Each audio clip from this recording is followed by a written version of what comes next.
UPS drivers, 340,000 of them, are considering striking July 31st. What is going on with that? Have they come to an agreement? They have a lot of things on the table. Well, they've come to an agreement on one thing, but will that prevent the July 31st strike and how that might affect all of us who use UPS for our deliveries? As of right now, the UPS drivers are on track to get air-conditioned trucks for the first time. Years and years of complaining. Hey, it's hot as you know what in here. We need air. We are falling sick. It fell on deaf ears. Now, with this pending strike, they've agreed to give them air-conditioned trucks. But listen to these conditions. Will all the trucks get the air conditioning? Like, will the older ones get it, or just the newer ones after a certain time? So hit the thumbs up, share this video out, and let's get into it. So it says, with the strike authorization vote underway, union leaders and UPS announced a tentative deal to add air conditioning to the package carrier's iconic brown delivery vehicles for the first time ever. The Teamsters and UPS agreed to tentative language to equip the delivery and logistics company fleet of vehicles with air conditioning systems, new heat shields, and additional fans. UPS confirmed it reached an agreement on heat safety with the Teamsters, saying in a statement that the tentative language includes new measures that build on important actions rolled out to UPS employees in the spring, including new cooling gear and enhanced training. But y'all, I think this comes with some stipulations or something. So after years of workers saying that working in hot weather can become unbearable and even dangerous, until now, the nation's largest package carrier has long resisted calls to add air conditioning to its fleets as summer temperatures rise. Some temperatures have climbed to record highs across the country. More than 100 UPS workers have been hospitalized for heat illnesses. He is a very active young man, and he loves riding his motorcycles. That's how Kara Williams describes her husband in this photo she shared. He's in the hospital after she says he succumbed to the heat while at work. In recent years, with some falling so ill that they neared kidney failure. He had a massive stroke on the 19th.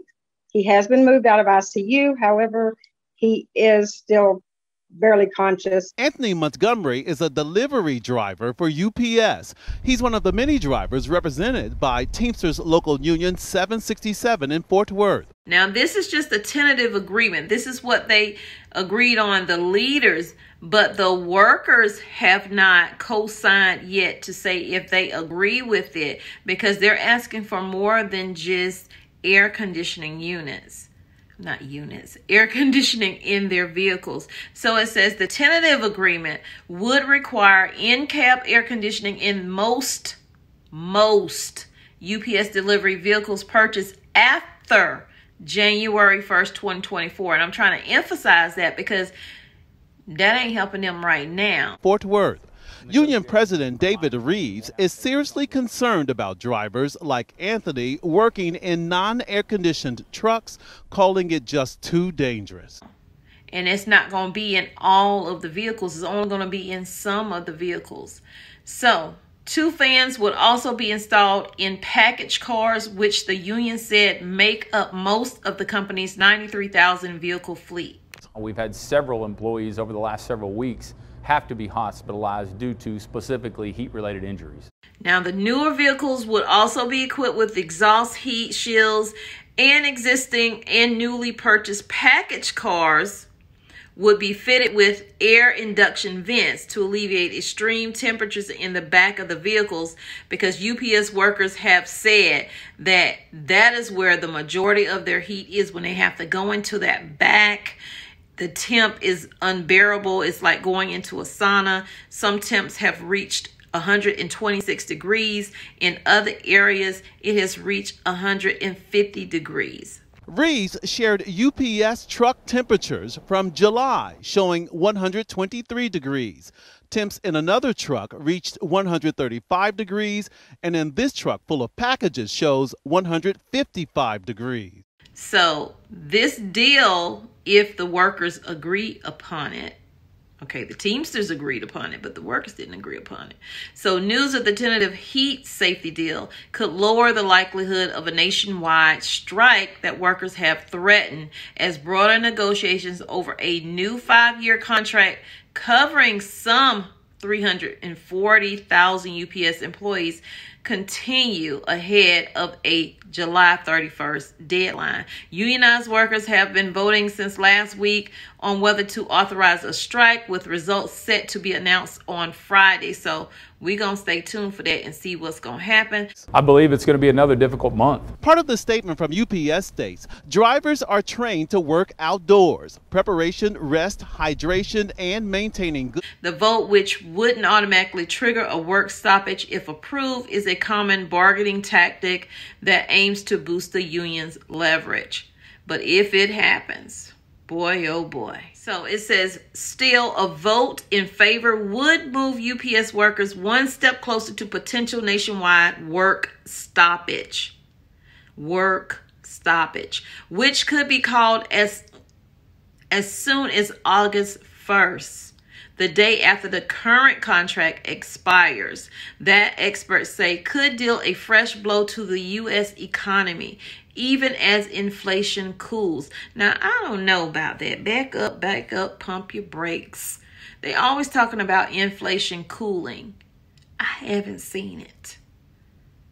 Okay? My pockets still struggle when I go into the store.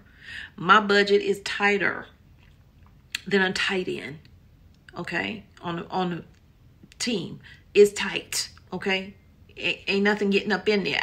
I'm trying to squeeze it out. I don't know where it is. So what are they talking about?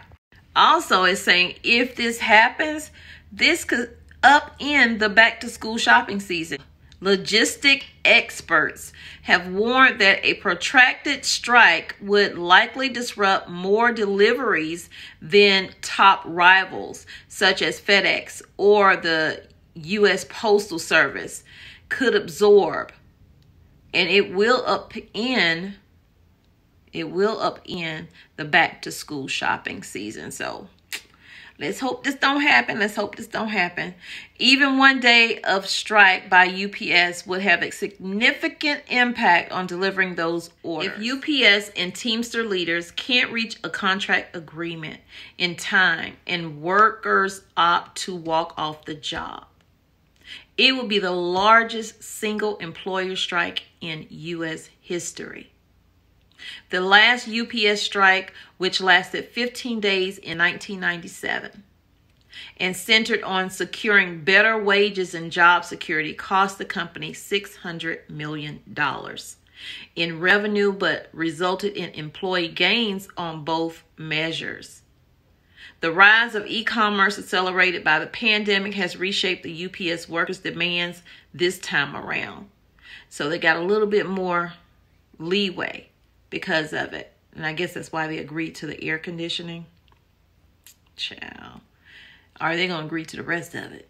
So with all the money that these companies are making, and they're making millions, if not billions, why do they workers have to work like they're working in a sweatshop over in another country? We in the United States, aren't we? But let me know what you think about it down in the comments, and we'll agree to disagree, because I'm sure there's going to be some people in here saying whatever. But give this video a thumbs up, share it out, comment down below, subscribe to the channel if you have not, because we would love for you to become one of our cousins here on Tommy Bites TV. And remember, I love you, but God loves you more. He created only one you. Be the best you that you can be, and when you are, go out and spread God's love. Peace, love, and light. Thanks for being here on Tommy Bites TV.